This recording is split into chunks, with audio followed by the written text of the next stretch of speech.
মানুষ জান্নাতি হুর বিবাহ করে নাই, একমাত্র আদম আলাইহিস সালামের সর্বশেষ পুত্র।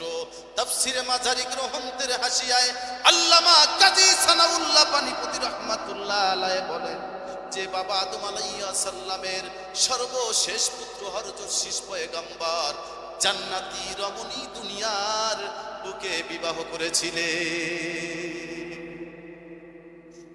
কারণ জোড়ায় জোড়ায় ছেলে মেয়ে হইতো, শীষ পয়গম্বরের আগের জোড়ায় শুধু ছেলে হইছে, মেয়ে।